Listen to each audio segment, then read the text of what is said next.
What's up, everyone? It's Karthik with MoneyVest, and welcome on board for our live stream for the FOMC. So Jerome Powell is going to be talking later today. So we've got a very, very important live stream on our hands. If you guys can see me and hear me, just give me a thumbs up. I just want to make sure the audio and the video is working well. And this right here is the state of the market. We have seen a little bit of a pullback in this market as the NASDAQ 100 is still up 30 basis points. We got the S&P 500 essentially flat, and Nvidia also giving back on some of the gains from earlier in the day, getting up to $212 as the brand new all-time high, and it is down about 2.5% from those highs, but the company is still sitting at well over $5 trillion in market cap and just over $206 per share right now.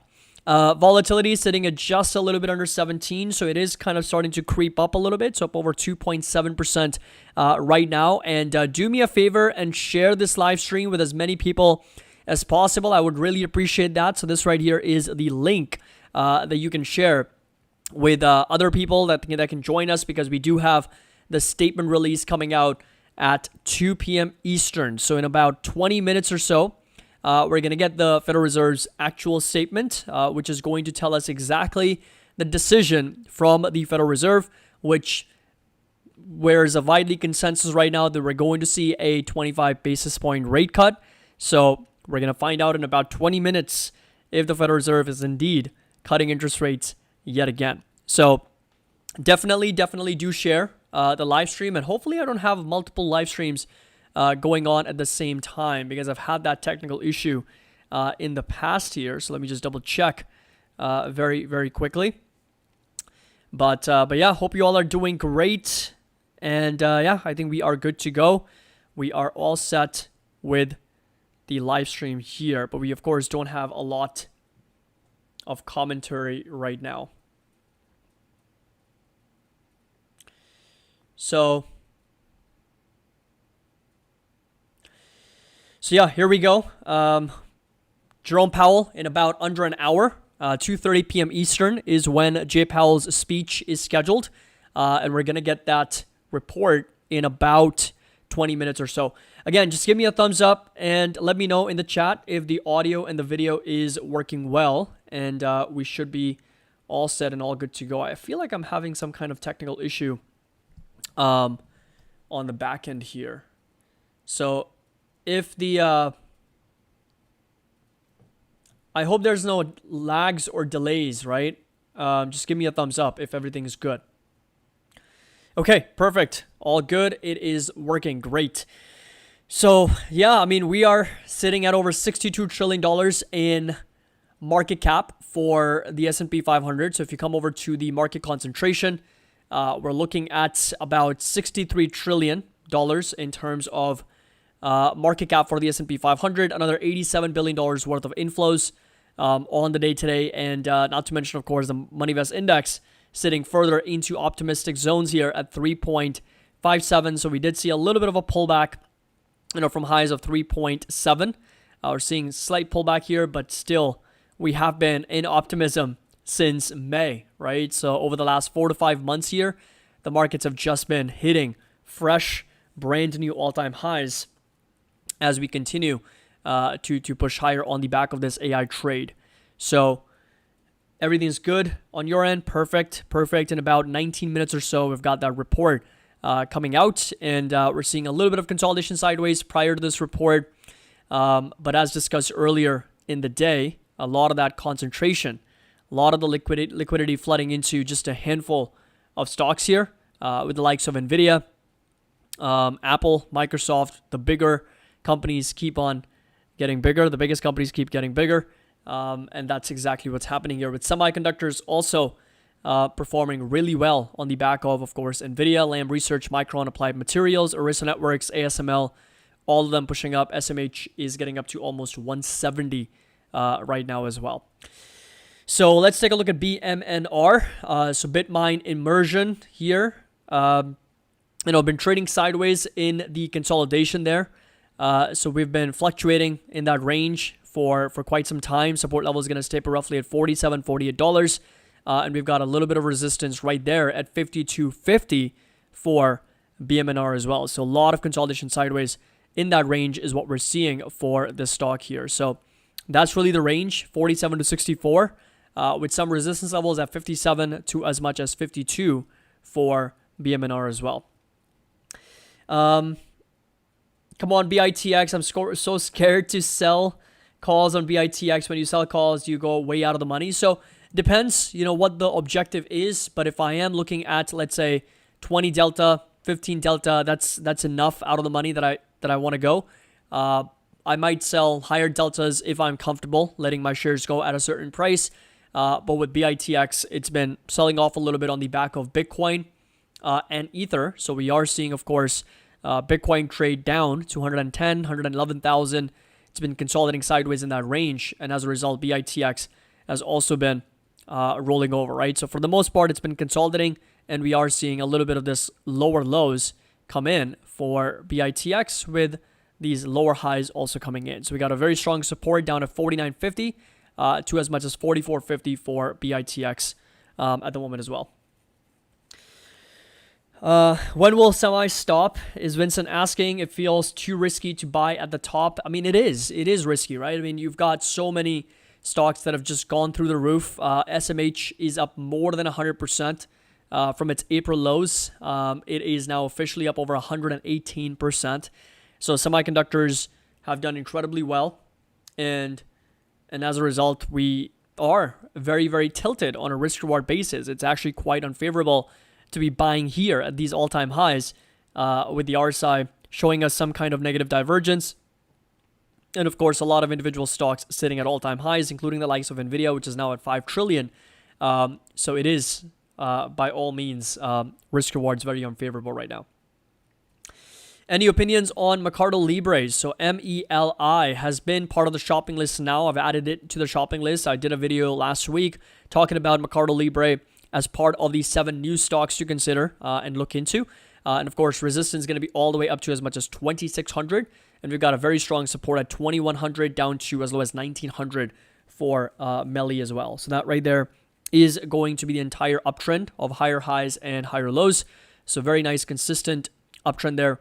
And we got a nice little bounce back higher from these higher lows for Mercado Libre. So nice little pop there. Resistance all the way up to as much as 2,600 for MELI. Sell weekly puts in Carvana. They have earnings tonight. So let's take a look here. So CVNA, I mean, this stock has also seen a monstrous recovery since December 22 from lows of $3. It is up 11,000%. So 110 times is the gain for this stock. So again, a lot of consolidation is what we're witnessing over the last few weeks for Carvana, as it is now sitting at near all-time highs, and that is going to be that resistance on a monthly time frame. You've got this crazy V-shaped recovery. I mean, this is what a V-shaped recovery actually looks like, right? You got a stock down over 99%, and then for it to come back to where it was, I mean, that is some insane volatility, right? I mean, this is absolutely crazy how insane that V-shaped recovery is for Carvana. So yeah, we're at a resistance now, and I would put down as a support right about there at around $300. And if you kind of zoom in a little bit on the daily chart, that's where we have bounced off of a couple times in the past, right? So you can move that up a little bit more, 309, 310, some of those levels to watch. Sold covered calls on Amazon for $240 this week, lost $2K holding through FOMC. So Amazon right now is sitting at $229. If you sold calls, you should still be up on them. Well, given that it has moved up a little bit, so yes, you could be down on paper on those calls, but $240 is still out of the money, and we'll see what Amazon reports on earnings, but $240 is still going to be about 4.5%, closer to 5% away from where the market price is right now. So you're still out of the money at the moment for Amazon. Folks, do me a favor. I would really appreciate that. Share the link for this live stream with as many people as possible, with friends, family, other traders, and investors, so they can join us because we do have 13 minutes left until the Federal Reserve's statement comes out. So you know the drill. What we're going to do is, of course, come over to the Federal Reserve's website. We're going to reload this page, and as soon as the report actually pops up, we are going to read that. And the first thing we're going to see is, are we getting a rate cut? And if we are, then it's good news for the market. Well, I should say it's pretty expected already, because there is about a 97-98% probability that the Federal Reserve is going to cut rates by 25 basis points. And if I show you the previous report, which is from September 17th, if you scroll down, you'll notice this is the second paragraph, second line is what we're going to be reading right off the bat when the news, when the statement release happens. And you'll notice over here, in support of its goals and in light of the shift in the balance of risks, the committee decided to lower the target range for the federal funds rate by a quarter percentage point, so that's 25 basis points, to 4 4/4%. So in this report, again, the widely expected consensus is that we're going to see some very similar language, that they're going to lower interest rates by another quarter percentage point. And this number will turn into 3 3/4 to 4%, right? So 3.75 and 4% will be the range where interest rates will be. And we would be sitting at sub 4% for the first time since, I believe, 2023. Let me just go over that very quickly. Federal funds rate, according to the Fed. And this right here is the actual interest rates mandated by the Federal Reserve. And right now we're at 4.22. And the last time we were below 4% was, yes, indeed, in 2022, in November 2022. So that would be a 3-year low for interest rates if we get another 25 basis points worth of cut in about 11 minutes. So hope you all are excited. The Fed is expected to approve another rate cut on Wednesday. Here's what else we can expect. The markets are assigning nearly 100% probability that the FOMC committee will approve a second consecutive quarter percentage point cut. You know what? Let's just start a poll very quickly for Jerome Powell today. So Powell today, hawkish, dovish. Let's do that as we always do, and then we'll see where the consensus is for today's meeting. So BM&R, Shah, we've already covered that. We've already gone over BM&R. If you go back the live stream a little bit earlier, we were talking about BM&R, so you can pretty much get my analysis on that. So BM&R I covered earlier. What time is the meeting? 2:30 p.m. Eastern is when the meeting will take place. We will be live, of course, to cover that. Hi, Caddy. Hope you're doing well. Do you think SoFi is another Palantir in the making? Depends, very much on... I think SoFi has huge potential that, yes, it could eventually be worth, let's say, a couple $100 billion in market cap, because it's operating in a very large market. So I guess you could say that it has the potential to 10x over the long term. Execution is key. And the only problem is that it operates in an industry where there is a lot of lobbying, there is a lot of consolidation, there is a lot of manipulation. And so it could hinder SoFi's growth over the long term. But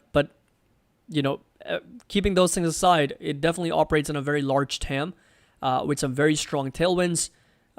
Interest rates are on very nice track to the downside, so that can actually help SoFi over the long term as well. So yeah, I would say that SoFi has every ingredient to be the potential next Palantir. It could be the next 10xer over the long term. Right now, it's only sitting at $37 billion. So if it does become a financial giant, then there's nothing stopping it from becoming a couple $100 billion market cap company. So yeah, I feel pretty confident in SoFi overall. And so I would consider to accumulate and dollar cost average at every opportunity I get. In the 20s, low 20s is where my DCA price would be. Okay, let's take a look here. Again, folks, make sure that you participate in the poll and definitely have more people join us, because we are going to be covering this report live, as we always do. So we're going to take a look at the statement. There is not going to be any summary of economic projections in this meeting, because this is not the meeting with the SEP. We did get the SEP in the last meeting. And again, this was the summary of economic projections. And as penciled in by the Fed themselves, they were expecting an additional rate cut in 2025. They were expecting for the rates to come down to 3.6%, meaning 2 more rate cuts, including for today, right? So 3.6 is going to put us between 3.5 and 3.75. So that means another rate cut after today's rate cut, which will most likely happen in December. Because we don't have a meeting in November, the next meeting is going to take place on December 10th to essentially wrap up the year. And then we're going to take a look at the 2026 calendar. We're going to have a meeting on January 28th, March, April, June, July, September, October, and December. Very similar schedule to 2025. I remember 2024, the meeting was right on my birthday, November 7th. We had a November meeting. But it looks like the next couple of years we don't have, there we go, November 7th right there. It looks like the next couple of years we don't have November meetings. Okay, let's do it. We got about 7 more minutes. 7 minutes to go, everybody. Nvidia is getting up to $208 here. Jerome too late Powell will definitely be dovish. Vertex Pharmaceuticals, let's just quickly go over that stock as well. Starting to recover a little bit. It's been on a couple really big drawdowns. We got a massive resistance all the way up here at 518, 520. And we've got a very strong area of demand and support right here in the 360s for Vertex Pharmaceutical. So and this could be a nice stock for potential accumulation, in my view. So keep a close eye on Vertex Pharmaceutical because it's a phenomenal company, super profitable, based out of Boston in biotech. Cystic fibrosis is what they treat primarily, but incredible fundamentals, great financials for this business. Okay, how do you feel about SoFi $21 call strikes expiring March 2026 in order to sleep at night and keep the shares, Walter? I have the $25 calls, if I'm not mistaken. I hope it's not 21. Let me just double check very quickly. So I'm looking at my portfolio and I have $25. That's what I was thinking. I have $25 expiring in September of next year. So, but that's only 12 calls that I have. And then I have over 2,300, 2,400 shares. So I've got another 1,100 or so shares that are uncapped, 1,150, almost 1,200 shares that are running free. But yeah, I've got the $25 calls, which I might roll very soon. I'm just having a little bit time pass in order for me to actually roll a little bit farther. So, but how do you roll them? I have my entire position covered, really. This is the thing about rolling options. Like at some point, you're going to have to let them go because you can't keep rolling forever. And if you find yourself rolling out a year and a half, 2 years, then you're probably done.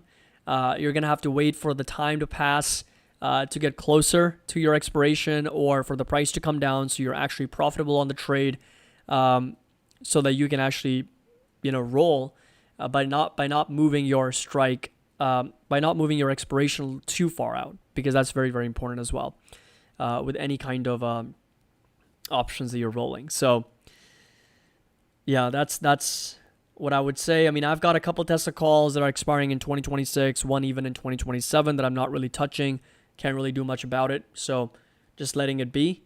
And then as time goes on, we're going to have new contracts. We're going to have more options, more shares, more things.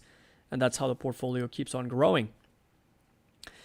What do you think about Hood? It's so newbie friendly, like how Apple focuses on user experience. I like Hood. I mean, Robinhood's great for UI. I mean, I've used Robinhood way back in 2017, 2018.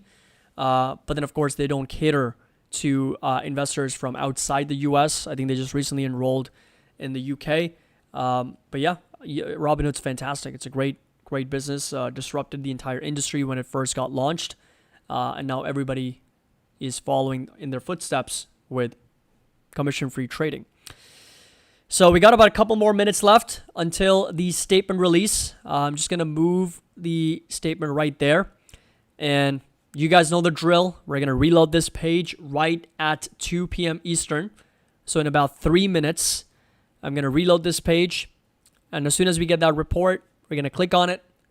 We're going to read through the second paragraph, second line, which most likely is going to be a rate cut from the Federal Reserve. We're going to come back, take a look at the market's reaction, and then wait for Jay Powell.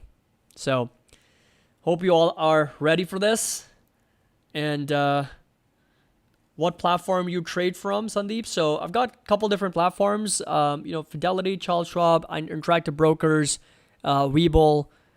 We've got a whole list in our Discord, like a broker list, depending on where you're from. You can check out which brokers our community members are using. So we're not endorsed in any way by any of these brokers, but this is just a list that we wanted to create from all the community members that are using those. That helps other members that are joining in. And depending on where you're from, where you're trading from, then you can actually see what brokers are best. So do you hear about Canary Capital's ETFs HBAR? I have not, but I'll definitely look into that for sure. What if they don't cut rates today? Then you better believe it. The markets are absolutely going to tank if they don't cut interest rates today. I think if he doesn't cut interest rates, Jerome Powell is most certainly not going to see another day in the office. And the markets are absolutely going to get crushed, I think, if you don't get a rate cut. Because, it's a 99% probability. It's almost a done deal now at this point, right? So the rate cuts got to come through, right? I'm sure, Jerome Powell puts at least some weight to what the market's expectations are, even though they say that their job is not to look at the market and not to look at what the futures are doing. But, interest rate futures, they're pretty accurate. Whatever they're pricing in is what likely happens. And so I have no doubt, I have no reason to believe that the Federal Reserve is not going to come through. It's not going to deliver. Because if it doesn't, in the next 30 seconds, we're going to see a whole lot of red. The whole market's going to turn if we don't see a rate cut in 15 seconds. All right, everyone, drop a like, subscribe, share this live stream, because here we go. In about 10 seconds, we're going to get that decision. I'm going to reload this page, and we are good to go. We got to come with some fast fingers here. 2 seconds. And it's 2 p.m. Eastern. Reload this. Again, takes a little bit while here. There we go. The statement is out. Coming over to these statements, and we're looking at lowering the interest rates by another 25 basis points, bringing it down to 3.75% and 4%. So interest rate cuts, as expected, another 25 basis points. Fast with those fingers. In the first 20 seconds, we got it done. So yes, 25 basis points, interest rate cut is with us. In support of its goals, the Federal Reserve decided to lower target range for the federal funds rate by 0.25 percentage points here and bring it down to 3.75%, so 3.75 to 4% in considering additional adjustments to target range for the federal funds rate. And the committee will carefully assess incoming data, the evolving outlook, and the balance of risks. So here we go. Another 25 basis points for 2025 for a total of 50 has now been delivered on the silver platter for the market. And this was already priced in. I think the market was already pricing all this in. As discussed in our Discord and our previous updates, it's not new news, which is why you're not seeing a big reaction out of the market, because we're literally not moving. Why? Because it was widely expected and we just got delivered on that rate cut. And this was something that was already penciled in, priced in, fully integrated into market's expectations, which is why we're not seeing a big reaction. So all this hype for nothing, right? The market's reaction is pretty muted, as expected, because it was going to be like, if no rate cut happened, we would have just been seeing a whole lot of red.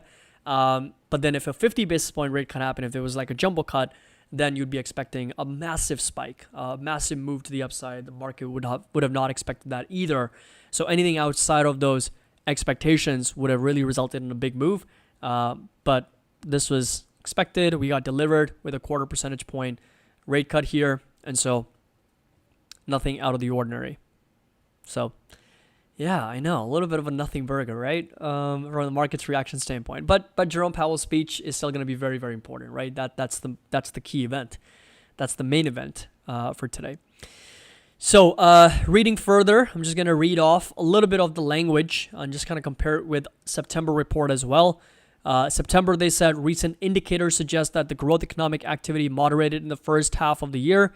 Job gains have slowed and unemployment rate has edged up, but it remains low. Inflation has moved up and remains somewhat elevated, is what they mentioned. Here they say available indicators suggest that economic activity has been expanding at a moderate pace. Job gains have slowed this year. Unemployment rate has edged up but remained low through August. More recent indicators are consistent with these developments. Inflation has moved up since earlier in the year and remains somewhat elevated. So, of course, they've got the dual mandate statement there, and then the quarter percentage point rate reduction as well. Will the FOMC meeting cause a greater reaction than the rate cut? Yes, absolutely, 100%. I think the rate cut was already priced in, but what Jerome Powell is going to say, obviously nobody knows, right? What's going to be the outlook for the December meeting and for next year? I think we're going to now start to get a lot of questions about 2026 because we only got one more meeting in December. So I think it's going to be less about this year and more so about what's going to be the outlook for next year, which Jerome Powell can't really comment much on because his days as the chairman of the Fed are pretty numbered. I think his term ends in March. When does Jerome Powell term end? So his term ends chair as next May, but he could remain on the Fed's board as one of the 7 governors until January of 2028. So yeah, his term ends in May of 2026. So he's going to have 4 or 5 months as chairman of the Fed to make some decisions. So, if you go back to the calendar and what 2026 calendar looks like, we're looking at him as being the chairman of the Fed for 3 more meetings after this year, after December, right? So this is today. Today he's going to give the press conference. Then we got another meeting in December. And then 2026, we're looking at 3 meetings, January, March, and April before his term ends. So April 29th will be his last press conference as the chairman of the Fed, which is kind of sad. I mean, we've had him, for a long time, about 6 years or so. And so, yeah, April 29, 2026 will be his, probably his farewell as the chairman of the Fed, unless he makes Trump so happy by then that he gets reappointed. But the chances are very slim because they're already interviewing a lot of people. And last time Secretary Bessent was on CNBC, he said that they've kind of narrowed it down to like 5 candidates. And after their Asia trip, they're going to be finalizing it down to 3 candidates. And then President Trump is going to meet with all of them and then appoint the new chairman of the Fed, which I don't think is going to be Jerome Powell. So, like I said, unless he delivers 3 jumbo cuts, hey, you want to keep the job, 150 basis point rate cut, he gets reappointed in May. And that was actually one of the questions in CNBC that they asked also, is one of the criteria for the job is following what the President Trump says, like it's about rate cuts. That was a funny question. But, okay, so coming back over to the comments here, by the way, make sure that you participate in the poll, everyone. This is where Jerome Powell's press conference is going to start, 2:30 p.m. in about 24 minutes here. And we're going to listen in on live, but definitely do participate in the poll here. Are you expecting the Fed to be hawkish or dovish? So too late to drop the rate. Thoughts on Pfizer V? It is an overreaction. Yeah, we talked about it earlier in the day during our morning live stream. I still think that, it seems to be a bit of an overreaction for the stock. Down over 43%. Absolutely getting destroyed. I mean, that weekly candle looks brutal. And then getting bounced right back up here from $68, $69. So we did get down a little bit of a doji candle, massive doji candle, by the way. So that intraday move is about 11 to 12%. And we're sitting right in the middle of that range at $71. So, it's going to be in a bit of a no man's land right now, not surrounded by any price action whatsoever. I mean, it's got no price action for miles and miles. It has no price action around it. And so, we can only go back to as far as 2019 to find some kind of price action in and around these levels. So support level at $68 for Pfizer. Maybe there won't be any reaction. Time to short the market. Will the FOMC meeting cause a greater reaction? We already covered that. Nice. So he keeps the job till 28th May. Don't have that option. Yep. So April is going to be most likely his last meeting. You reckon the Fed announced the end of QT as well today? Markets will pop. Yeah, I mean, that, they already started the process because they are concerned about the state of the labor market, which even in this report, they mentioned that the unemployment rate has edged up but remained low through August. We're at the end of October. Obviously, we haven't received the September report because of the government shutdown. So obviously, the Federal Reserve, unless they get some kind of reports internally, also doesn't have any idea on what the labor market actually looks like, all the way through September, and October is about to end as well. So we're essentially lagging behind 2 reports on unemployment. Because next Friday, or is it this Friday? What is the date this Friday? No, this Friday is still October 31st. So next Friday, which is my birthday, November 7th, is supposed to be the next unemployment report. But if the government continues to be in shutdown, then we're not going to get that report either. It's been 28 days. The government's been in complete shutdown. And of course, the BLS has not yet reported any updates. So yeah, the website currently is not being updated due to suspension of the government website, government services. The last update was October 24th. That was Friday, but that's when the CPI numbers came out. But if you come over to the unemployment report, we haven't seen the unemployment report for September so far. So we still have the August number of 4.3. Obviously, October is going to end in about a couple days here. And then next Friday, November, we're not going to get the unemployment report for October either. So we're now lagging by 2 months on the unemployment report. And so the Federal Reserve obviously doesn't have much data to go off of on the labor market front, which is part of their dual mandate. Very, very important, right?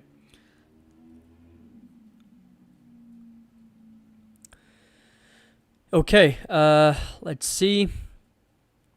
What's your thoughts on MicroStrategy? Would you buy, sell, or hold MK?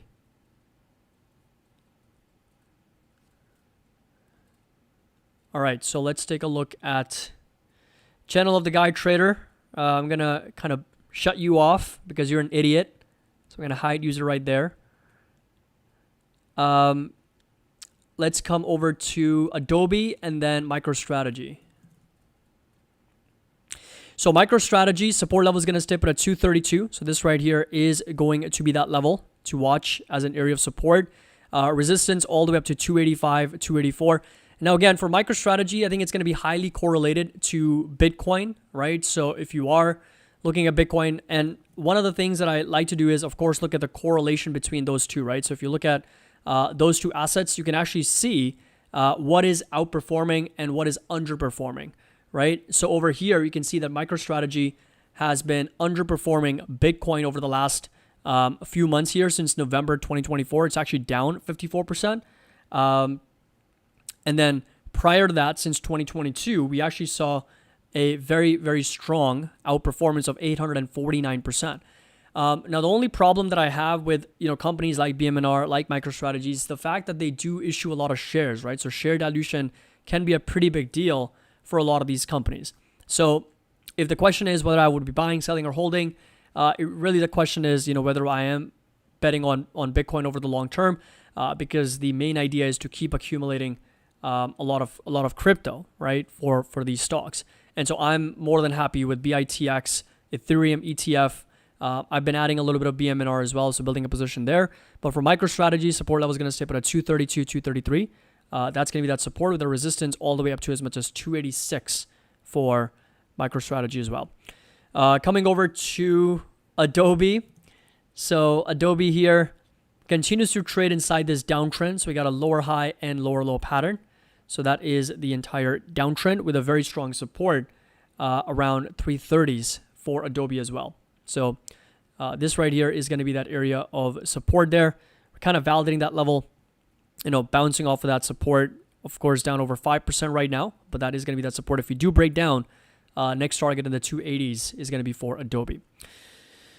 Okay, price predictions for Meta, Amazon after the earnings today. It's kind of hard to say, Srinivas. Again, any kind of price predictions you already know by now on this channel. I don't like to make predictions because they're just absolutely useless, and nobody's ever going to get them right consistently. So for me, we got a support around 746 for Meta.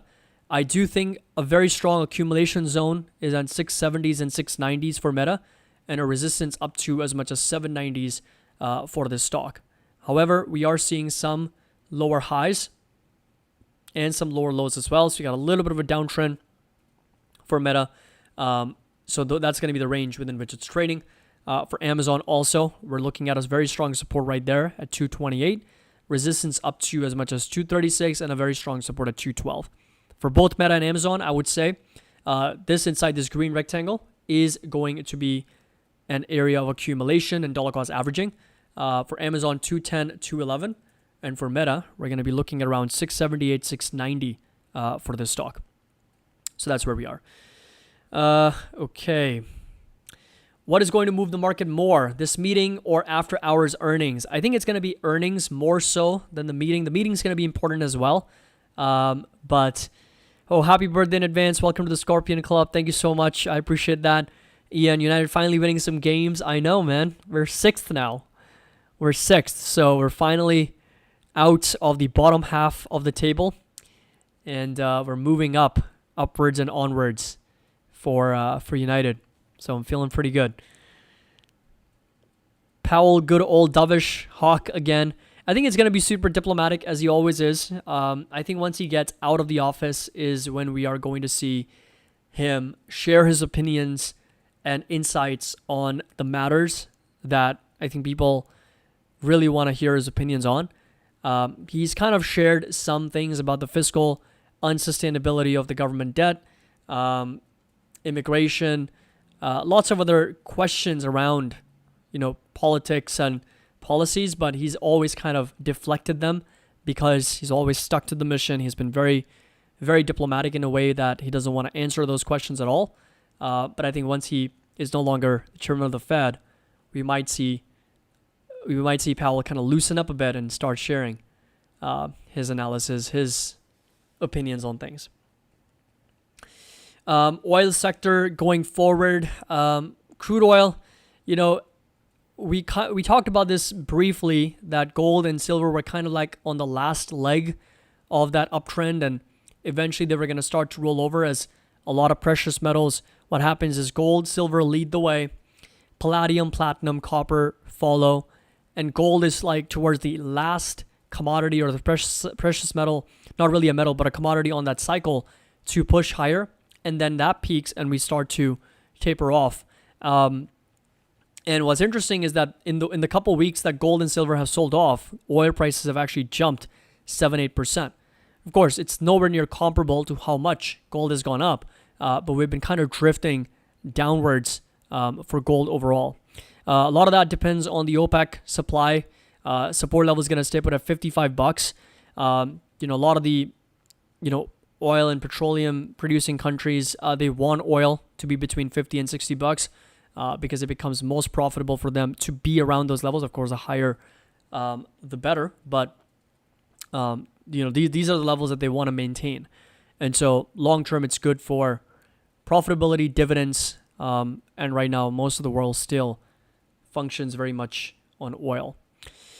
How long until the speech? About 15 minutes or so, 14 minutes to be precise, is when the press conference begins. So yeah, that's going to be the press conference in about exactly 13 minutes from now. So do me a favor, definitely share this live stream with more and more people, friends, family, other traders, investors, so we can have more people join us and listen in to what the Federal Reserve Chairman Jerome Powell has to say about interest rates moving forward. When would someone use a 2x leverage ETF? Notice you have BITX, but not with iron. When and why would you use a leveraged ETF? I think leverage ETFs are best for trading. Like for example, TQQQ. We've taken multiple trades on TQQQ in the past. I've taken trades on SOXL, which is 3x leveraged on these semiconductors. It's now sitting at almost $50. We took trades on both of them back in April. Hindsight 2020, should have just left them alone and should have just kept on accumulating. But because these are leveraged trades and because they can be extremely risky and volatile, proper risk management is also important, right? You got to take profits off the table because they can turn at any moment.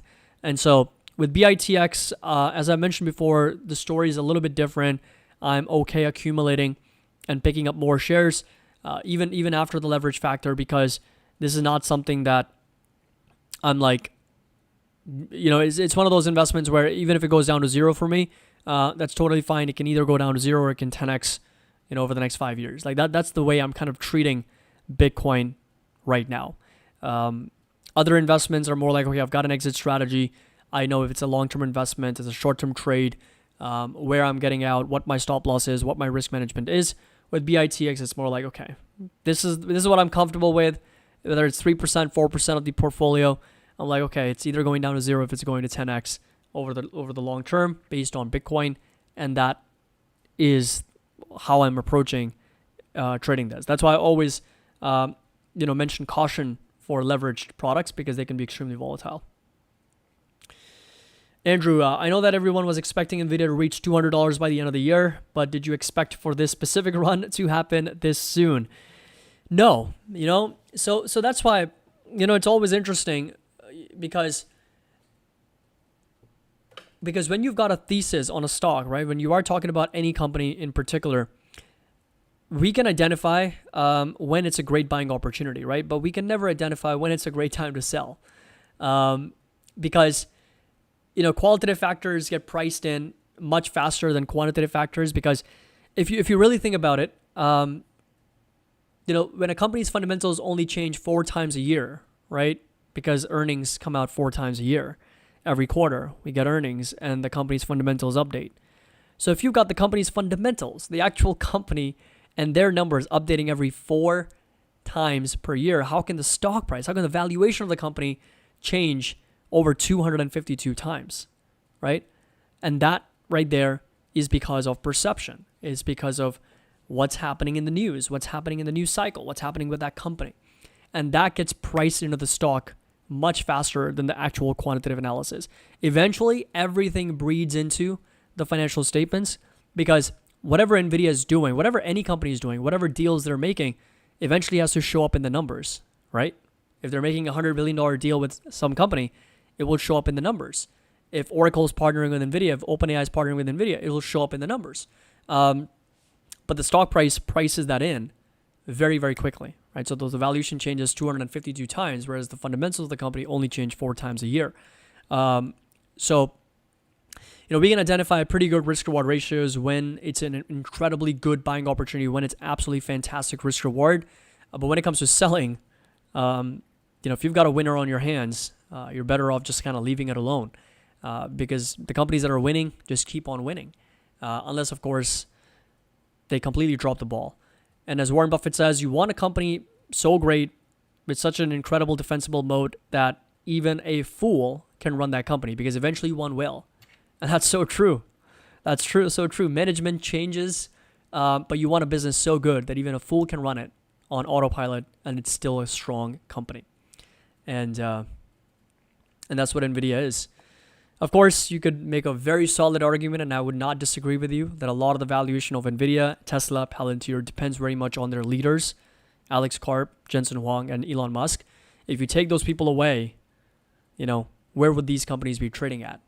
That's the real question, because are these businesses so great that they can be run by other technology leaders, or is it purely because of these people that these companies are trading where they are? For Tesla, I think Elon Musk definitely has a much bigger weight in its valuation. I guess for NVIDIA also, but I wouldn't put it in the same bracket though. I would say NVIDIA's business itself is so strong that if Jensen Huang appoints somebody else to be a successor, it can still pretty much succeed long term. But for Tesla, I think it's got a pretty big weight for Elon Musk. If Elon Musk wasn't there at Tesla tomorrow, I think the valuation could really take a hit. But that's just, my opinion there. Okay, yeah, didn't expect the run up to be so much. The market cap is so high. Just when I sold calls at 197.50 and thought 202.5 strikes were safe. Yeah, I mean, I think it caught a lot of people by surprise because there was a lot of tailwinds coming together, right? So you've got the President Trump talking to Xi Jinping about NVIDIA. You've got a partnership with Palantir. You've got a partnership with Department of Energy. You've got the GTC event. And so everything kind of happened, at the same time. And you've got a $5 trillion business, which is just incredible. Joe, you're awake. Yes, I am trying to be awake. I'm trying to stay up for the Powell meeting, which is going to take place in about 7 minutes. 7 minutes, and we've got Jerome Powell speech. Srinivas, what are your thoughts and plans for 2026? Getting married, sending invite to all of us. I might stream my wedding.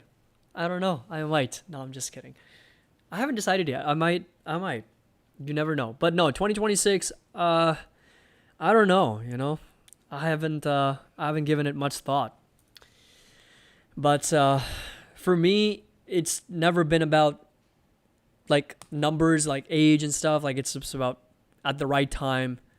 That's been more important for me. And I know we've got a lot of older folks in our community, in our audience. Any kind of advice that you can share, I'll gladly take it in that perspective as well.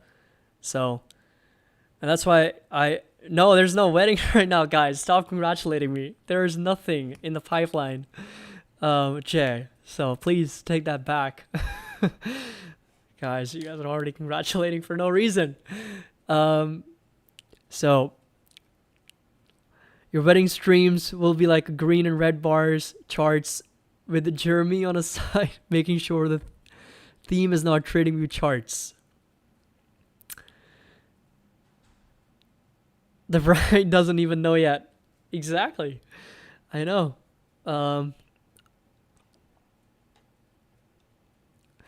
Your parents are not chasing you for marriage. Yeah, they keep bringing it up from time to time. And I keep distracting. I keep going off topic. Oh man, there's some great advice coming in from everybody. Oh, Mukunda. Abhimanyu, be single as much as you can. Wow.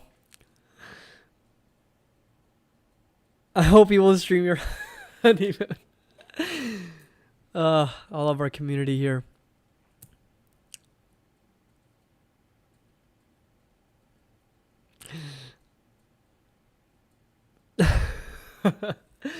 I love it.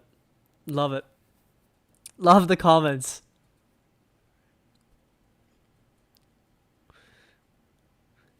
Yohesh, you're a DJ? Man, that's so cool. I like all kinds of genres except for metal. Like I can't handle like hardcore rock or metal, but everything else I do like. I've been really much into Afro music lately. Afro electronic dance, like I like that a lot.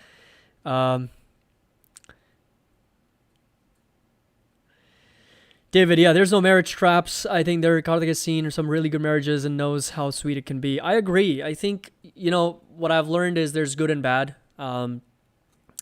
So it's there's good and bad, obviously, in everything. So we can't just pick, one extreme and then just kind of extrapolate that to be the data point. So, but I also do feel you have to be very lucky and blessed to make it work. It's not easy. It's definitely not easy for sure. But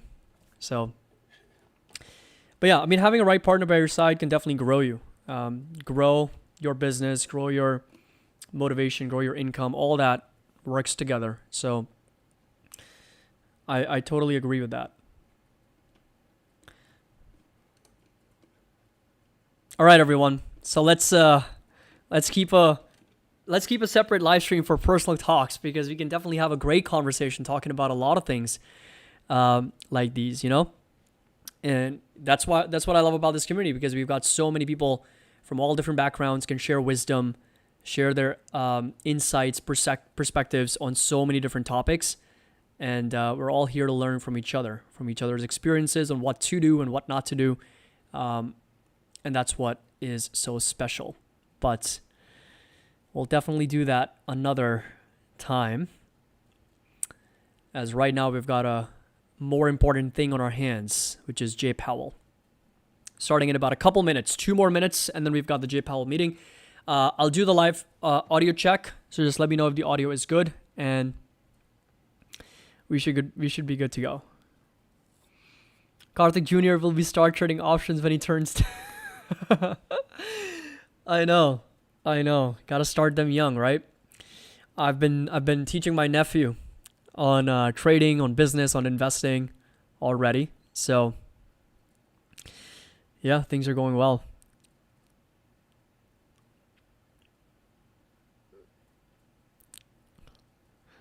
Right now I'm kind of in my head working through the budget. It's like, how much do I really want to spend?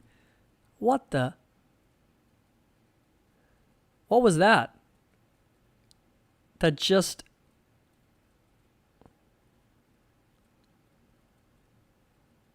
What is that? It just kind of went right by the camera there. Drone shot. Chinese spy balloon. Yeah, that was so weird. Yeah, it looked like a concrete loader or something.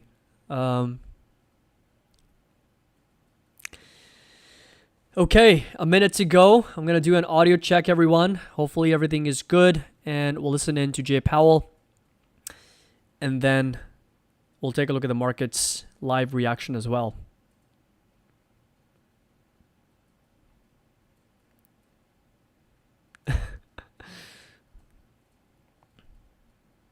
The demolition of the White House.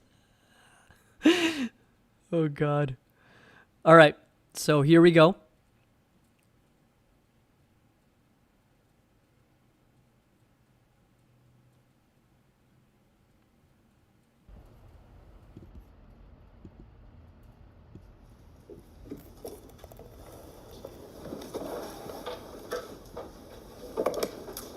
Good afternoon.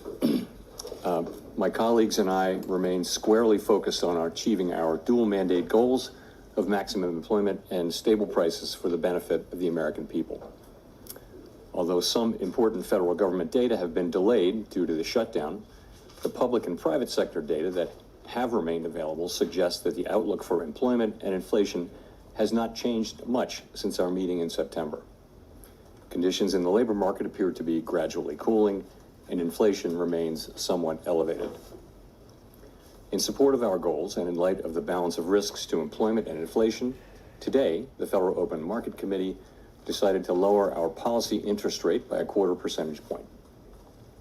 We also decided to conclude the reduction of our aggregate securities holdings as of December 1.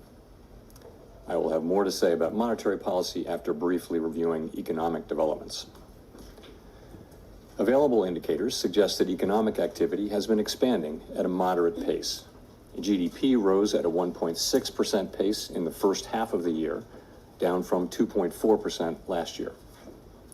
Data available prior to the shutdown show that growth in economic activity may be on a somewhat firmer trajectory than expected, primarily reflecting stronger consumer spending.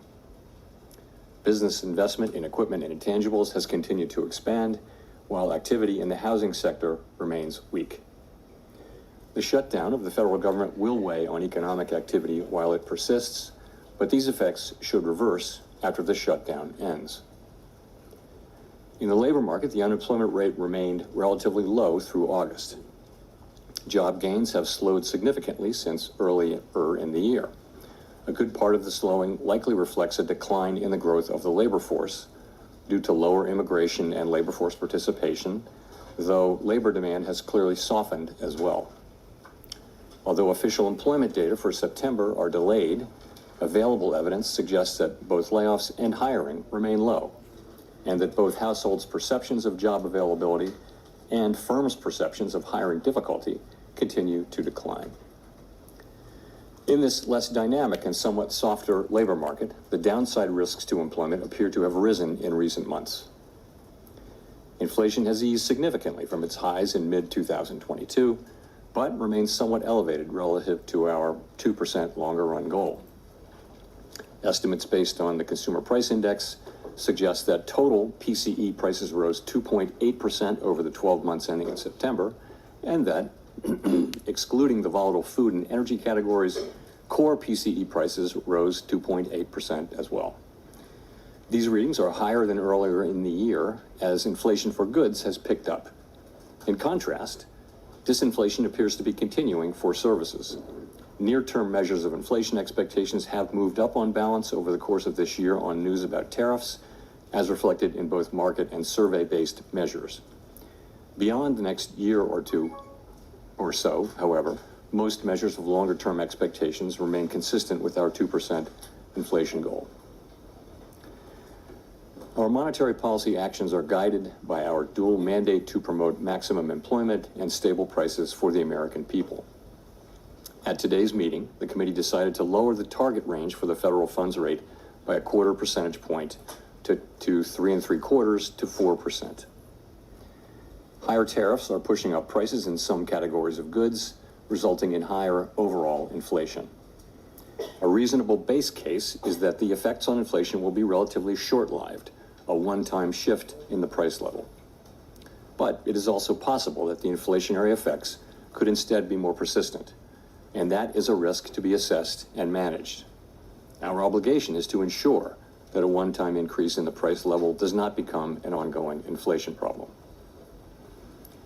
In the near term, risks to inflation are tilted to the upside and risks to employment to the downside, a challenging situation. There is no risk-free path for policy as we navigate this tension between our employment and inflation goals. Our framework calls for us to take a balanced approach in promoting both sides of our dual mandate. With downside risks to employment having increased in recent months, the balance of risks has shifted. Accordingly, we judged it appropriate at this meeting to take another step toward a more neutral policy stance. With today's decision, we remain well positioned to respond in a timely way to potential economic developments. We will continue to determine the appropriate stance of monetary policy based on the incoming data, the evolving outlook, and the balance of risks. We continue to face two-sided risks. In the committee's discussions at this meeting, there were strongly differing views about how to proceed in December. A further reduction in the policy rate at the December meeting is not a foregone conclusion. Far from it. Policy is not on a preset course. At today's meeting, the committee also decided to conclude the reduction of our aggregate securities holdings as of December 1. Our long-stated plan has been to stop balance sheet runoff when reserves are somewhat above the level we judge consistent with ample reserve conditions. Signs have clearly emerged that we have reached that standard. In money markets, repo rates have moved up relative to our administered rates, and we have seen more notable pressures on selected dates, along with more use of our standing repo facility.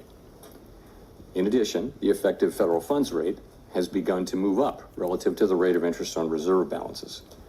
These developments are what we expected to see as the size of our balance sheet declined and warrant today's decision to cease runoff. Over the 3.5 years that we've been shrinking our balance sheet, our securities holdings have declined by $2.2 trillion. As a share of nominal GDP, our balance sheet has fallen from 35% to about 21%. In December, we'll enter the next phase of our normalization plans by holding the size of our balance sheet steady for a time, while reserve balances continue to move gradually lower as other non-reserve liabilities, such as currency, keep growing. We will continue to allow agency securities to run off our balance sheet and will reinvest the proceeds from those securities in Treasury bills, furthering progress toward a portfolio consisting primarily of Treasury securities. This reinvestment strategy will also help move the weighted average maturity of our portfolio closer to that of the outstanding stock of Treasury securities, thus furthering the normalization of the composition of our balance sheet.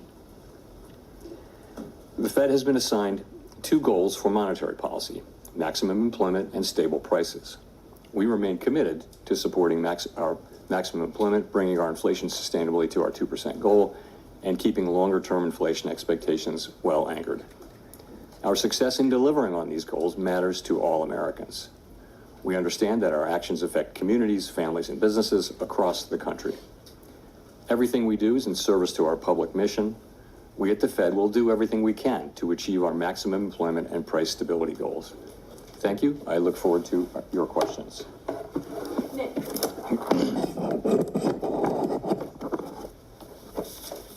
Nick Timmeros of the Wall Street Journal. Chair Powell, are you uncomfortable with how market pricing has assumed a rate cut is a foregone conclusion at your next meeting?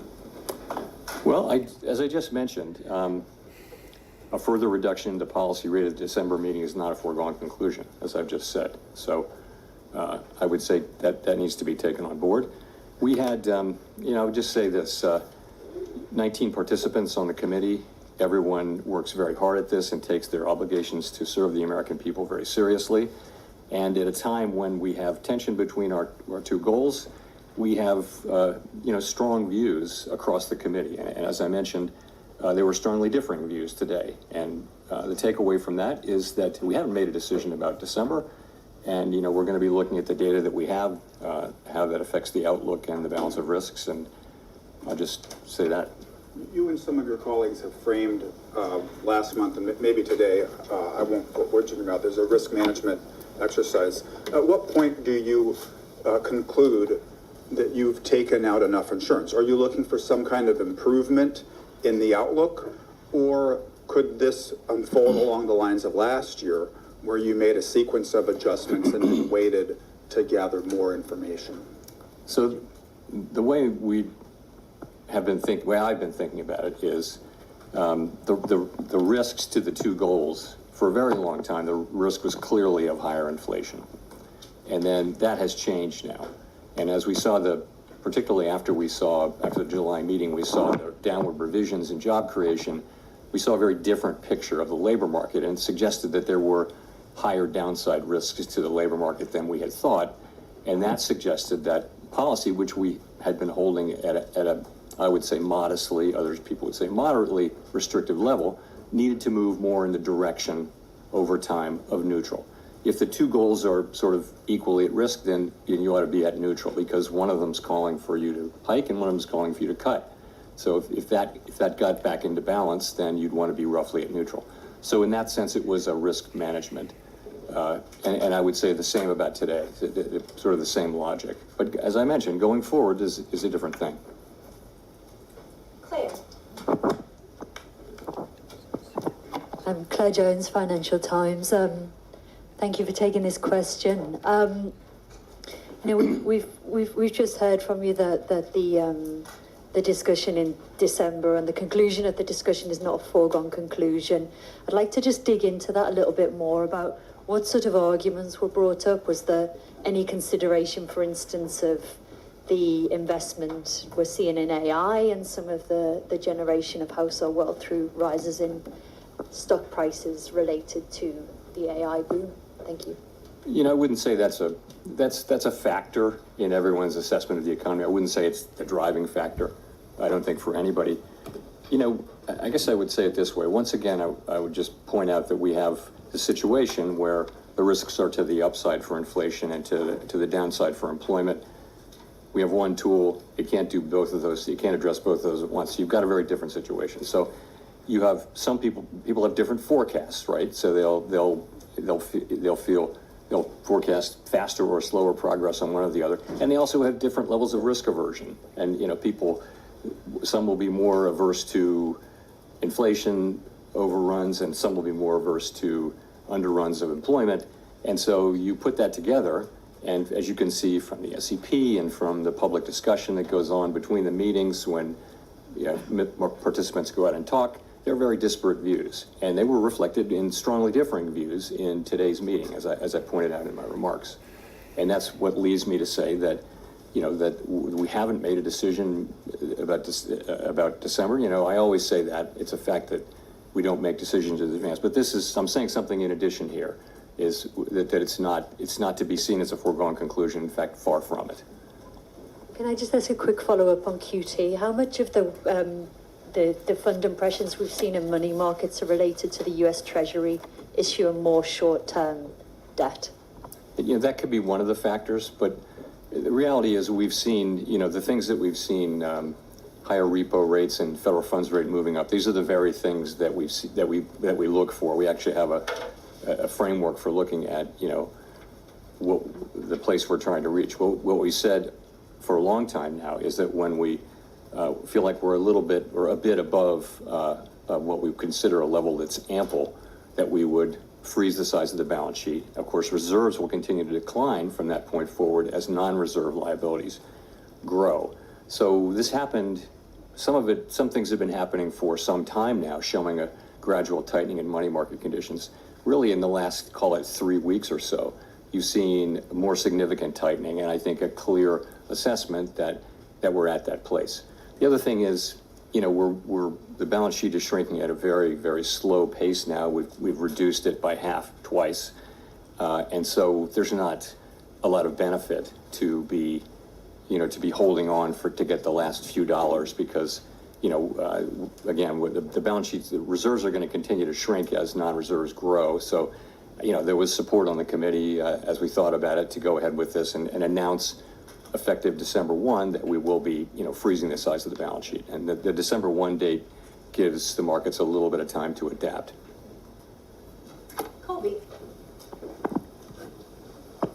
Thank you, Colby Smith with the New York Times. So much of the rationale for cutting interest rates, even as inflation moves away from the 2% target, seems to be, that there are these mounting downside risks to the labor market.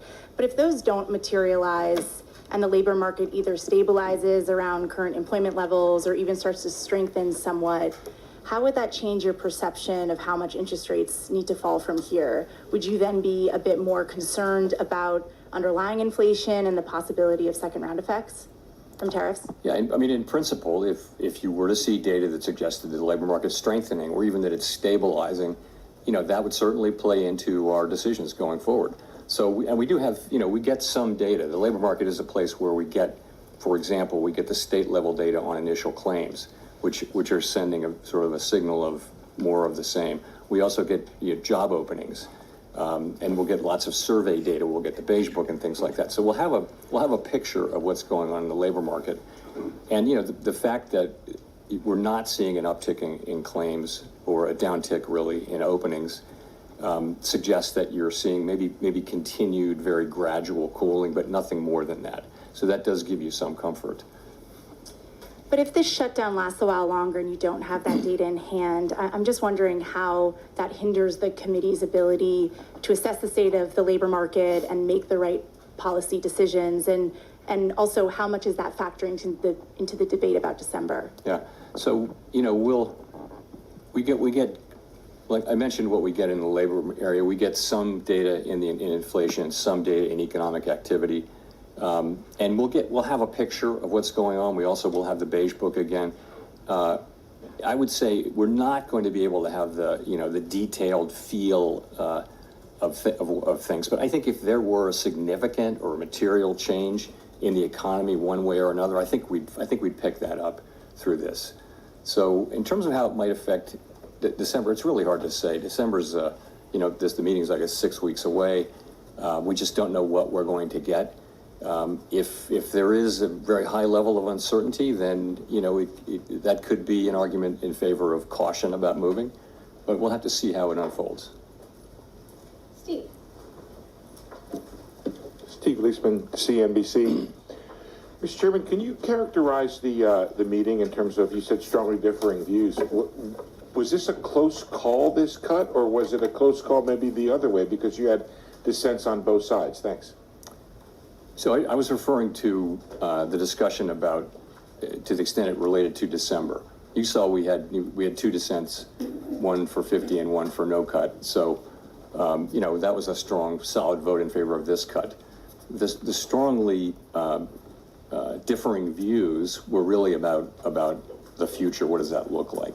And I think people are saying, they're noticing stronger economic activity. Forecasters generally, broadly, have raised their economic growth forecasts for this year and next year, in some cases quite materially. In the meantime, we see, you know, a labor market that's kind of, I don't want to say stable, but it's not clearly in motion. It's not clearly declining quickly in any case. It may be just continuing to gradually cool.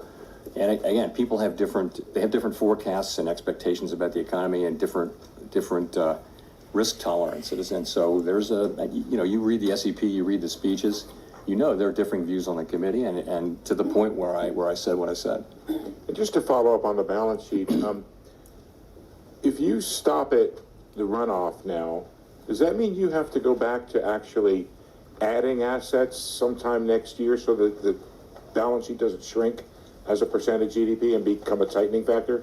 So you're right. The place we'll be on December 1 is that the size of the balance sheet is frozen. And as mortgage-backed securities mature, we'll reinvest those in treasury bills, which will foster both a more treasury balance sheet and also a shorter duration. So that's what, in the meantime, if you freeze the size of the balance sheet, the non-reserve liabilities, currency, for example, they're going to continue to grow organically. And because the size of the balance sheet is frozen, you have further shrinkage in reserves. And reserves is the thing that we're managing that has to be ample. So that'll happen for a time, but not a tremendously long time. We don't know exactly how long, but at a certain point, you'll want to start reserves to start gradually growing to keep up with, you know, the size of the banking system and the size of the economy. So we'll be adding reserves at a certain point, and that's the last point. Even then, we didn't make decisions about this today, but we did talk today about the composition of the balance sheet, and there's a desire that the balance sheet be, right now it's got a lot more duration than the outstanding universe of Treasury securities, and we want to move to a place where we're closer to that duration. That'll take some time. We haven't made a decision about the ultimate endpoint, but we all agree that we want to move more in the direction of a balance sheet that more closely reflects the outstanding treasuries, and that means a shorter duration balance sheet. Now, this is something that's going to take a long time and move very, very gradually. I don't think you'll notice it in market conditions, but that's the direction of things. Janelle. Janelle Marte with Bloomberg. How are officials interpreting the latest CPI report? So some components came in lower than expected, but core inflation was still at 3%. So at this moment, what are you learning about the drivers? And also, do you view that the risks are greater that the Fed makes a mistake on employment or inflation? So the September CPI report, we didn't get PPI after that, which is important for translation into what we look at, which is PCE inflation, but we can still make a pretty good assessment of what that will be. When we get PPI, there might be some adjustments, but so directionally, you know, it was a little softer than expected, and we always break it down into the three components. So basically, you've seen goods prices increasing, and that's really due to tariffs. And that's compared to a longer run trend of very, very mild deflation in goods. So that's moving inflation up. On the other side of that, good news, that housing services inflation has been coming down and is expected to continue to come down. So if you remember a couple of years ago, that's the one that we kept expecting it to do that. Now it's been doing that for some time, and we expect to continue that. That leaves the biggest category is services other than housing services. And that's kind of been moving sideways over the last few months, but a significant part of that is non-market services. And we don't take a lot of signal about the tightness of the economy from that. So if you add all that up, a couple things to say. One is that inflation away from tariffs is actually not so far from our 2% goal. We estimate, people have different estimates of what that is, but it might be, 5 or 6 tenths, and so that if it's 2.8, then core PCE not including tariffs might be 2.3 or 2.4 in that range, something like that. So that's not so far from your goal. So that we look at that, and the thing about tariff inflation is the base case is that it will come, and it probably will increase further. But it is that it will be a one-time increase. And, we've been very focused for all of this year at making sure that that's the case and thinking carefully about what are the pathways through which it could become something else, troublesome inflation. One of those would be, a really tight labor market. We don't see that. Another could be inflation expectations moving. We don't see that. So I think, we're watching this very carefully. I think it's not the case that we're just assuming that it's going to be a one-time inflation. We understand fully that this is a risk we have to monitor and ultimately manage. With the stubborn in services inflation, what are some of the things that the Fed could do to address that? Especially when we're seeing potentially labor supply challenges? Sorry, say the first. The stubborn services inflation that you mentioned. Service inflation. Yeah. Well, again, the part of services inflation that isn't coming down as we would like it to is the non-market part of non-housing services. And overall, that's just something that we expect will come down. The non-market part of it should come down. It largely reflects higher stock prices and financial services that are imputed rather than actually paid is a big part of that. But also just, we think policy is still modestly restrictive in my telling. So that's the kind of thing that should lead to a gradually cooling economy. That's one of the reasons you see a gradually cooling labor market, is because the Fed policy is modestly restrictive. So that should also help get that. I want to say, though, we're absolutely committed to returning inflation to 2%. If you look at longer-term surveys or market pricing, you will see that's a credible commitment, and there should be no question that that's where we're going. Chris. Great, thank you. Chris Rugaber at Associated Press. So there's a big investment boom in AI infrastructure right now, as you know, and wondering if the existence of such a boom would indicate that rates are not that restrictive after all. And could further rate cuts at this point perhaps fuel an excess level of investment there or market bubbles? How is the Fed thinking about that? So I don't think that you're right. There are a lot of data centers being built and other investments being made around the country and around the world. Big U.S. companies are just investing a lot of resources in thinking about how AI, which will be based on those data centers, run through those data centers, is going to affect their businesses. So it's a big deal. I don't think that the spending that happens to build data centers all over the country is especially interest sensitive. It's based on longer run assessments that this is an area where there's going to be a lot of investment and that's going to drive higher productivity and that sorts of things. I don't know how those investments will work out, but I don't think they're particularly interest sensitive compared to some of the other sectors. And then just a quick follow-up, you mentioned that you do have data that you're looking at for inflation and growth in the absence of government data. Could you give us a sense? I think we know a lot about the jobs data that's out there. Can you give us a sense of what you're looking at to track inflation in the absence of government data? Thank you. So it's a lot of things, and it doesn't replace government data, but all of these. I'll just mention some of the many names: Price Stats, Adobe, and others. For wage inflation, there's ADP data. On spending, you're going to ask about spending at some point. There are lots of other things that we look at, but it's many different sources, and again, including what we get out of the Beige Book, which will be sort of come out mid-cycle as always. And it doesn't replace the government data, but it gives us a picture. Again, I think if something material were happening, if there were material developments, I think we would pick that up. I don't think we'll be able to have the very granular understanding of the economy while this data is not available. Howard.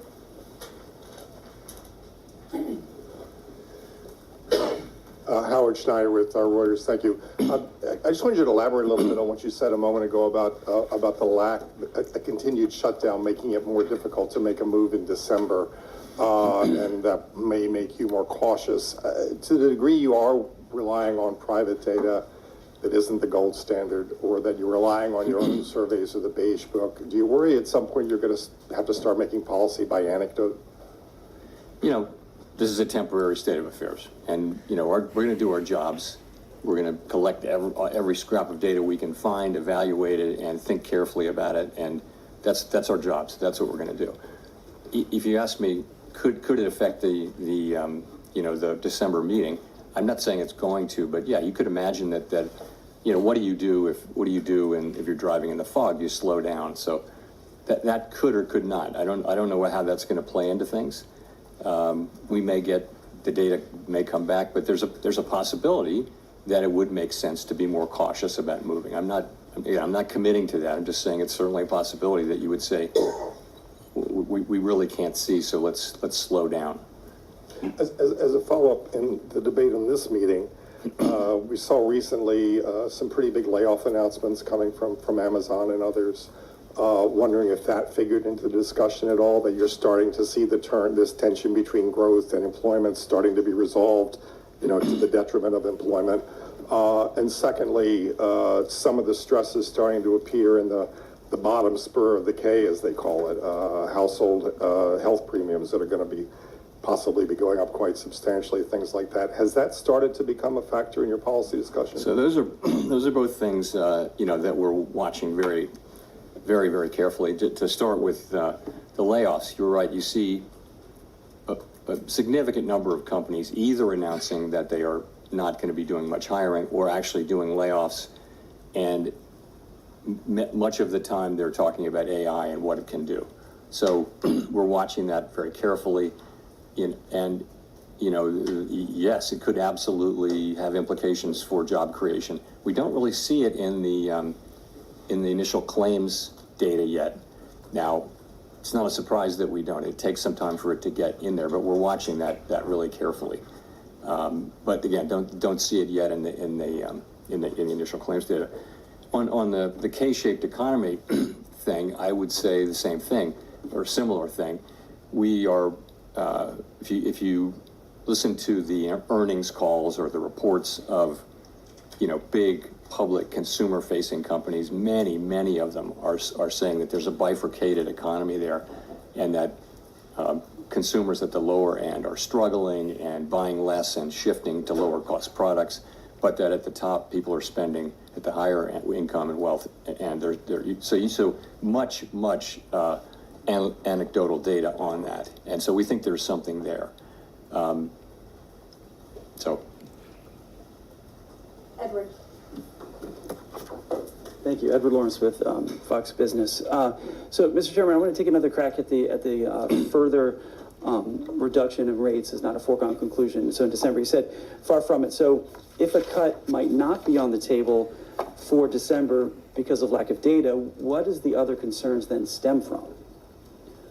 So if it's not lack of data as the reason December is not a foregone conclusion, what other things could be the concern then? Well, the perspectives of people on the committee that, we've now moved 150 basis points, and that we're down into you're into that range between 3 and 4 where many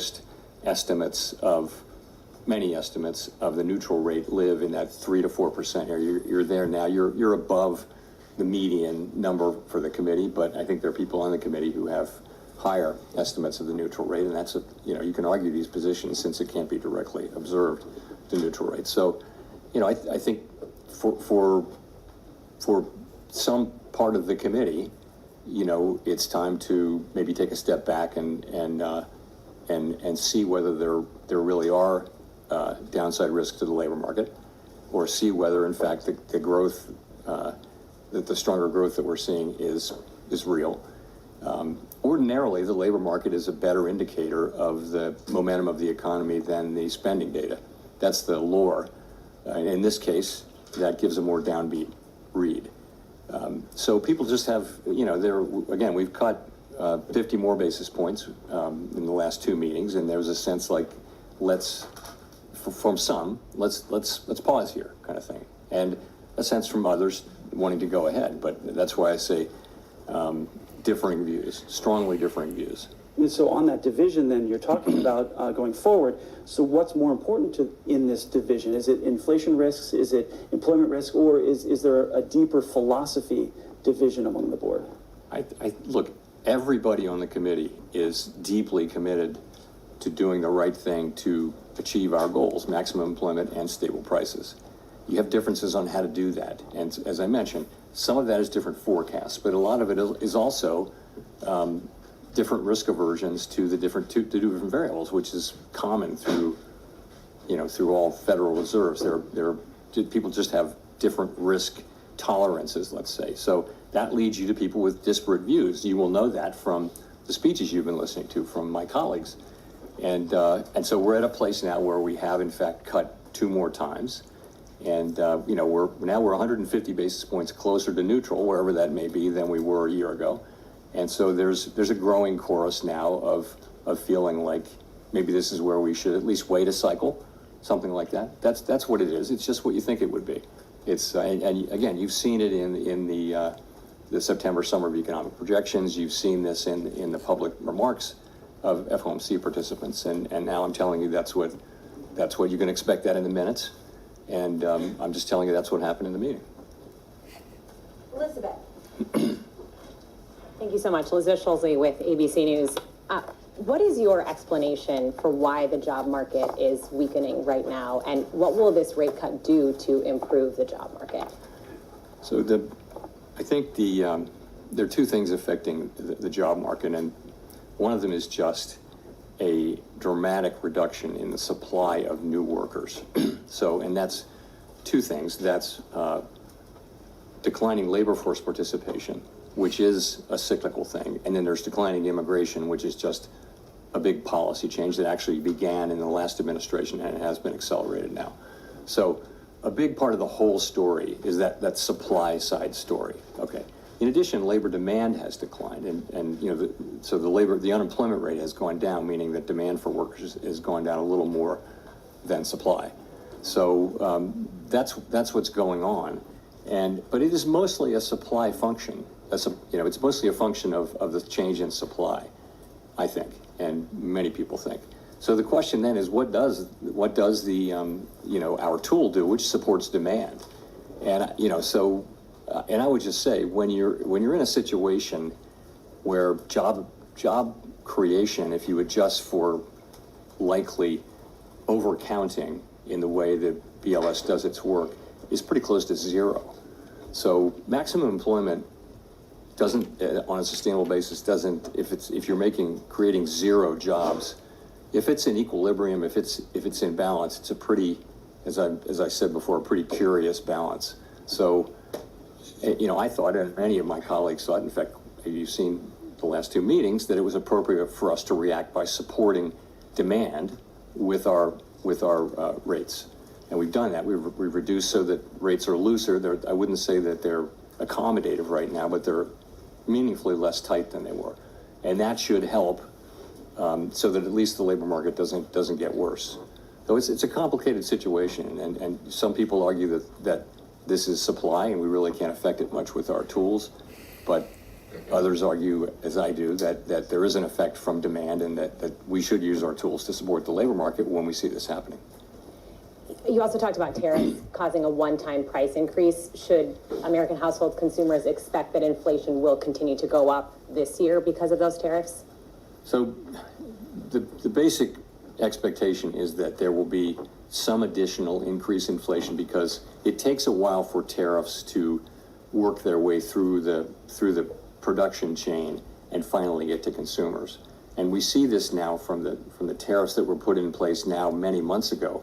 We see those effects, but if you put tariffs in effect, and they've been coming into effect consistently in February, March, April, May, and that's all happening. So that'll continue to happen for some time, probably into the spring. These are not big increases, though. These are 1/10 or so on inflation. They may be big increases on a particular product that's been tariffed, but overall, these are fairly modest. I think, some projections go, we're at 2.8% inflation. You might get 2 or 3 more tenths or 4 more tenths maybe. But then, as all of the tariffs are in, they stop generating inflation. You've had a one-time price increase. As long as you're not, at least this is the theory, this is how we believe and hope that it will work out. Once the last tariff is put on something, at that point, it becomes a higher price level, but it stops going up if you will. Prices stop going up, they'll just be at that level. And then measured inflation will come back down to non-tariff inflation. As I mentioned, non-tariff inflation is not so far from 2% now. Now, consumers are not interested in that story. Their prices are higher. More than that, the reason they're so unhappy about inflation is the inflation that we had in 2021, 2, and 3. Because, you can say that prices aren't going up as much, but that doesn't mean people aren't feeling those higher prices from the inflation we had 2 or 3 years ago. They are, and that's, I think, a large part of why the public, if you sample people, inflation is still very much making people quite unhappy. Even, and it's nice that, that prices are not going up as fast as they were, but they're still much higher than they were. And it'll take some time for that effect to wear off. As real incomes rise, it will feel better over time, but that's going to take time. Michael McKee from Bloomberg Television and Radio. Do you have any concerns that equity markets are or are close to being overvalued at this point? We don't look at any one asset price and say, hey, that's wrong. It's not our job to do that. We look at the overall financial system, and we ask whether it's stable, whether it could withstand shocks, right? So, banks are well capitalized, while some households are clearly under stress. In the aggregate, households are in good shape financially, relatively manageable levels of debt. At the lower income spectrum, you are seeing rising defaults, particularly around subprime auto, but nonetheless, in the aggregate, pretty good. You don't see too much leverage in the banking system or the financial system. It's a mixed picture, but it's not an overly troubling picture. And again, I'm not. It's not appropriate. We don't set asset prices. Markets do that. Well, you must be well aware that by lowering interest rates, you're contributing to additional asset price increases. And I wonder how you balance the idea that lowering rates would help the labor market with the reality that it seems more likely to be stimulating increased investment in AI, which is the rationale for thousands of job cuts that have been announced in the last few weeks. Yeah, I don't think interest rates are an important part of the AI, of the data center story. I think, people think they're great economics in building these data centers, and they're making a lot of money building them, and they think they have very high present value and all that sort of thing. It's not really about, it's not about 25 basis points here or there. We use our tools to support the labor market and to create price stability. That's what we do. That's our two jobs, right? So we're here by lowering rates at the margin, that will support demand, and that will support more hiring. And that's why we do it. Now, no 25 basis point or even 50 basis point hike is going to be a dispositive thing, but ultimately, lower rates will support more demand, and that'll support hiring over time. And of course, we also have to be careful about this, which is what we've been doing, because we know where inflation is, and we know that, I've told you the story. It's a complicated story, but this is the best assessment that we can make. Because there's uncertainty around inflation and the path ahead for inflation, that's why the pace we're going has been a careful one. Victoria. Hi, Victoria Guida from Politico. On AI, I'm just wondering, it seems like a lot of the economic growth that we've been seeing is fed by investments in AI. So how worried are you about what a sudden contraction in tech investment would mean for the overall economy? Is there enough strength in other sectors? And specifically, are there any lessons that you take from the 1990s in how you might approach what's happening right now? Yeah, this is different in the sense that the companies that are so highly valued actually have earnings and stuff like that. So if you go back to the 90s and the dot-com, these were ideas rather than companies, and so there's a clear bubble there. Whereas I won't go into particular names, but they actually have earnings, and it looks like they have business models and profits and that kind of thing. So it's really a different thing. The investment we're getting in equipment and all those things that go into creating data centers and feeding the AI. It's clearly one of the big sources of growth in the economy. Consumer spending also, though, has been, is much bigger than that and has been growing and has defied a lot of, negative forecasts, continuing to do so this year. Consumers are still spending. Now, it may be mostly higher end consumers or maybe skewed that way. But the consumer is spending, and that's a big chunk of what's going on in the economy, substantially bigger than AI. You could point to growth. I mean, actually, growth as opposed to level, but consumer spending is a much bigger part of the economy. And why do you think that the labor market is slowing so much, even though consumer spending is strong? Why has it slowed so much? Well, what's happened is that the supply of workers has dropped very sharply due to mainly immigration, but also lower labor force participation. So, and that means there's less need for new jobs because there isn't this flow into the pool of labor that, where people need jobs, because there aren't those people now. So there's not a supply of workers showing up for jobs. In addition, demand has also gone down, and so has labor force participation has declined, which is more of a sign, in this case, of demand as well as trend. So I think you're seeing some softening. The economy's growing at a slower rate than it was, 2.4% last year. We think around 1.6% this year.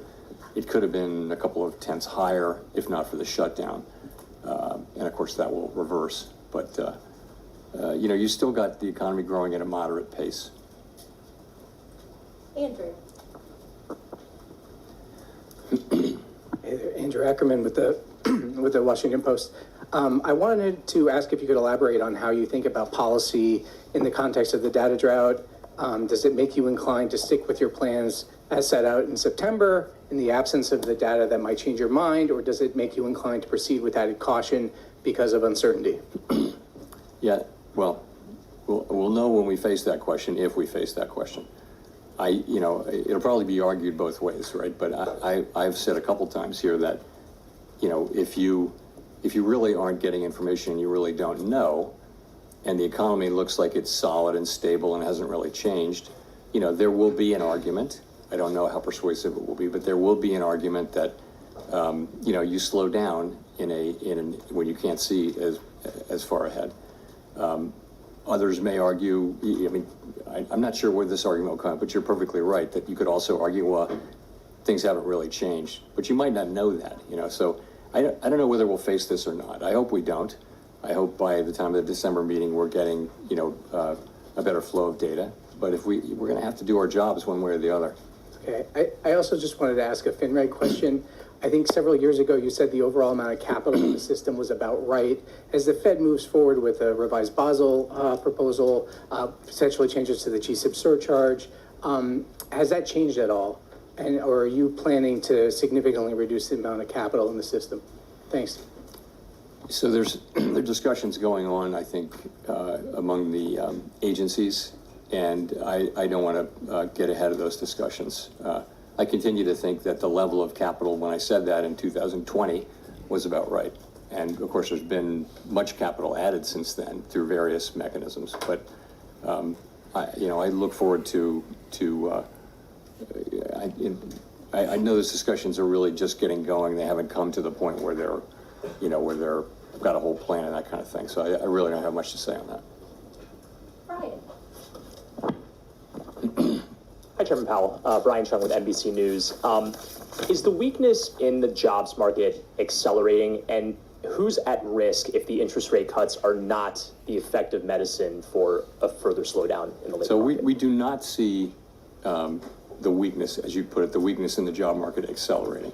I would say, then again, we didn't get the September employment report, payroll report, but we look at, the unemployment insurance claims, initial claims are reported at the state level, and we still get those, and we can accumulate them and get the national number. And there's really, no story. You can look at the numbers. Same thing with the job openings we get from Indeed. There's just no story over the last 4 weeks. It's kind of stable. So you don't see anything that says that the job market is, or really any part of the economy is is making a significant deterioration. Don't see that. You see more things like I mentioned, though, which is that you see big companies making announcements of either of layoffs or of the idea that they won't need to hire. Their number of employees is not expected to go up over a number of years. There may be different people working there. They say that too, but they don't need a bigger head count. So you see those kinds of things. You don't see it in the aggregate numbers. The layoff numbers have not gone up, but job creation is very low. And the job finding rate for people who are unemployed is very low. But the unemployment rate is very low as well. 4.3% is a low unemployment rate. So as you make these cuts, is it the lower income workers that you're thinking about, or those who might have their jobs automated? Is there a particular that we're section thinking of of the labor market that you're particularly? So we can't, our tools don't allow us to target any demographic or any income level and that kind of thing. I do think that people, we saw this during the global financial crisis and the long recovery. If you have a long period of very strong labor market conditions, it benefits people at the lower end the most. The last 2 or 3 years of that long expansion, people at the lower part of the income spectrum were getting the biggest benefits, and lots of things were happening in that space demographically, which were very constructive. And we're not at that place right now. But so a stronger labor market is the best thing we can do for the public. It's also part of our job. It is half of our job, but it is absolutely the best thing we can do for people. Along with keeping prices stable. Those two things. Inflation also hurts people on fixed incomes more than other people. Courtney. Hi, Chair Powell. Courtney Brown from Axios. As you know, the 12 Reserve Bank presidents' terms are up for renewal at the end of February. I'm wondering if you can give us a timeline for when the board will consider those reappointments and whether we can expect everyone to be re-upped or if we can expect some changes. So it's a process that we go through under the law. The way the law works is we have a reappointment process every 5 years for all of the reserve, each of them and all of them. We're in the middle of that process, and we're going to complete it in a timely way. And that's really all I can say. Okay, thank you. Daniel. Daniel Davis, Agence France Presse. You've now had dissents in 3 consecutive FOMC meetings, but in this meeting you had dissents going in both directions, and you've just mentioned there's strong disagreement over the future path of rate cuts. Have these disagreements complicated your role presiding over the FOMC meetings, and if so, how? I wouldn't say that, no. I think you have to take what comes, and what comes right now is pretty challenging situation where we have, first of all, we have 4.3% unemployment. We have an economy that's growing close to 2%. So, overall, it's a good picture. It's a good picture. But in terms of our policy, we have upside risks to inflation, downside risks to employment, and this is a very difficult thing for a central bank because, one of those calls for rates to be lower, one calls for rates to be higher. We can't do both, so we have to balance the two, and so it's a challenging thing. And as we have worked our way through this process, you would expect that there would be a range of views across the committee on what to do and the speed with which we should do it. And that's what we have. That makes a lot of sense to me. All of these people are, people who take their jobs very seriously, work very hard at this, and just want to do what's right for the American people, but they have different views on what that is. And, it's an honor to work among people who care that much. It is, but I don't feel that it's unfair or anything like that. It's a time when we're making quite difficult judgments in real time, and I believe we'll get through this, and I think we've done sort of the right thing so far this year. I think it was appropriate for us to be careful about this. I think it would not be appropriate to just ignore or assume away the inflation issue. At the same time, I think the risk of higher, more persistent inflation has declined significantly since April. And if we do wind up resuming rate cuts at some point, we will at some point. I think we're trying to get to the end of this cycle with the labor market in a good place and with inflation on its way to 2% or at 2%. So that's all we're trying to do, and we're doing it under, quite challenging circumstances and doing the best we can. We'll go to Jennifer for the last question. Thank you so much, Chair Powell. Jennifer Schonberger with Yahoo Finance. Both regional and large banks have taken losses on loans given delinquencies on subprime auto loans. JP Morgan CEO Jamie Dimon warned, when you see one cockroach, there may be more likely. I'm curious how the Fed is looking at these loan losses and if it poses risks to the financial system or the outlook for the economy. Is it a warning sign? So, we're obviously, we watch these things very carefully, credit conditions very carefully. You're right. You've seen rising defaults in subprime credit for some time now, and now you've seen a number of subprime credit, automobile credit institutions having significant losses, and some of those losses are now showing up on the books of banks. We're looking at it carefully. We're paying close attention. I don't see at this point a broader credit issue. It doesn't seem to be something that has very broad application across financial institutions. But we're going to be monitoring this quite carefully and making sure that is the case. And then separately, many, you yourself have said that we're in a bifurcated economy right now with high net worth individuals continuing to spend with the lower income pulling back. How much of consumer spending continuing hinges on the stock market remaining strong? In some odd way, does the market help keep the economy buoyant? So there's some relationship there, but remember, the more wealth someone has, the lower an additional dollar of wealth matters. So your marginal propensity to consume declines quite dramatically as you reach levels of stock market wealth. So, the stock market, it would affect spending if the stock market went down, but it wouldn't drop sharply unless there were quite a sharp drop in the in the stock market.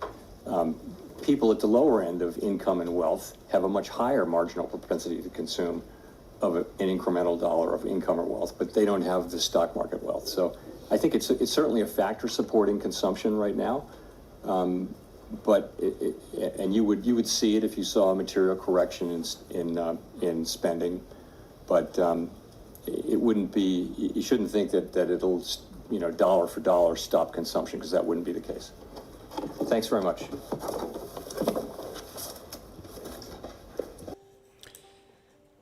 All right, everyone. So that was Jay Powell with the Fed meeting.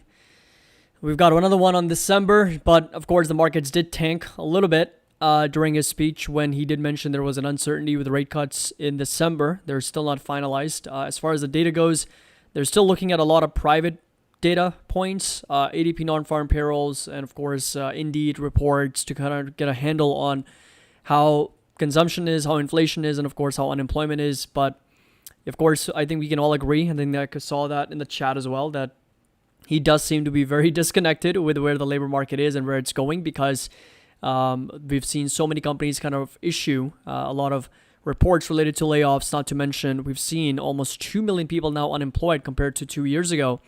And so we are seeing a nice little increase in the number of people that are unemployed in the U.S. As a percentage of the population. Of course, unemployment rate remains low, down to 4.3%, but that's really where that weakness is coming in for mid to long term here, as inflation, of course, sits at just over 3% at the moment as well, which Jerome Powell mentioned that there's going to be a lot of tariff effects, but once those tariff impacts start to subside, we are going to see prices coming down. So all in all, thank you so much for joining, everybody. That was it. Markets are still green. NVIDIA is still at near all-time highs. We're looking at NVIDIA at just over $206, $207. We got SoFi trading back up to over $31 here, new all-time highs today. And both the NASDAQ and the S&P 500 are sitting at near all-time highs also as well. So thank you so much. Make sure that you drop a like, subscribe if you haven't already. Again, link's going to be down below if you're interested in joining us. And as always, happy investing. I'll see you all in the next